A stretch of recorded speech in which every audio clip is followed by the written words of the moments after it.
आपके साथ गौरव। आप देख रहे हैं डीएनटी टाइम्स। डीएनटी टाइम्स में आज हम बात करेंगे हरियाणा के अंदर जिस तरह से उपवर्गीकरण यानी कोटे में कोटा लागू करने का ऐलान सरकार की ओर से किया गया है।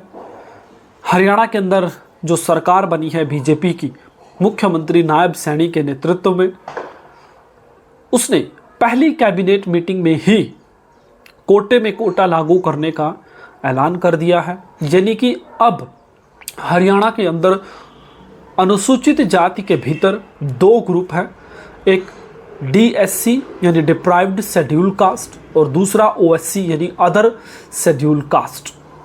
यानी कि हरियाणा में जो कुल 20% आरक्षण है उसमें से 10% कर दिया गया है। लेकिन इस बीच एक और बात सामने उभर कर आ रही है।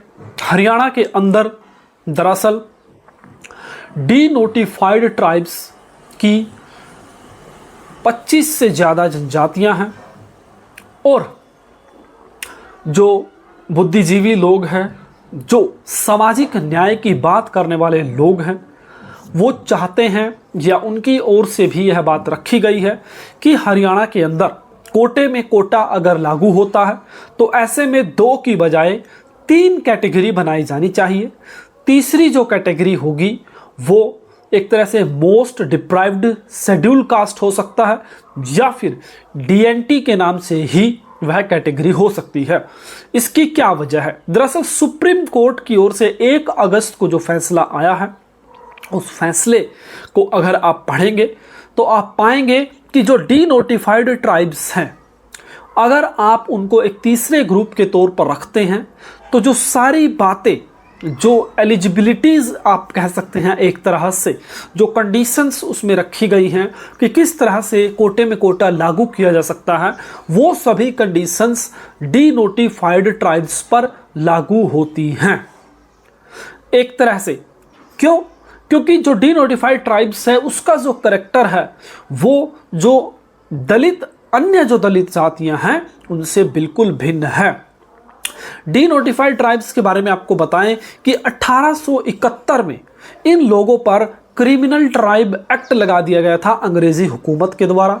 1871 से लेकर सन 1952 तक, यानी आज़ादी के करीबन 5 साल बाद तक भी इन लोगों पर क्रिमिनल ट्राइब एक्ट जारी रहा। यानी कि 15 अगस्त 1947 से लेकर 31 अगस्त 1952 तक भी इन जनजातियों से जुड़े हुए लोग अपने गांव से या शहर से बाहर जाने से पहले गांव के नंबरदार के यहाँ या फिर शहर के किसी थाने के अंदर जो रजिस्टर होता था उसमें हाजिरी लगा कर जाते थे कि भाई हम फला गांव में जा रहे हैं।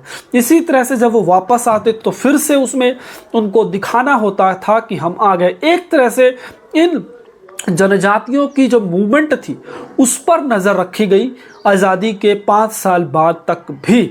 ऐसे में एक सोशल स्टिग्मा लेकर ये जनजातियाँ शुरू से ही चल रही है।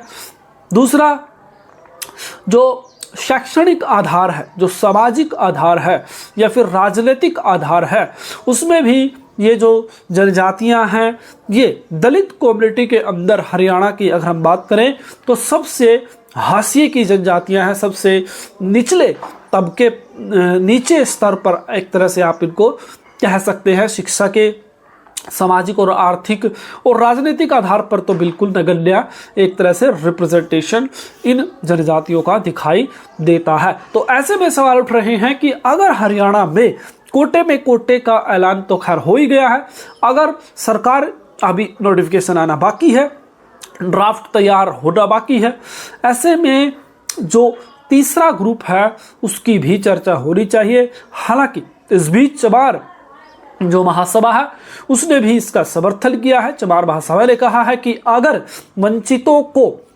असल में आरक्षण का लाभ पहुंचाना है तो फिर हरियाणा के अंदर 2 की बजाय 3 कैटेगरी होनी चाहिए। तीसरी जो कैटेगरी होगी उसमें जो डी नोटिफाइड ट्राइब्स की जो जनजातियां हैं वो होनी चाहिए। उनमें कौन सी जनजातियां हो सकती है? जैसे एक डेहा है, सिकलीगर है, सपेरा है, प्रेरणा है, सांसी है, भेड़कुट है और तमाम इस तरह की जो जनजातियां हैं वो इसमें शामिल हो सकती है।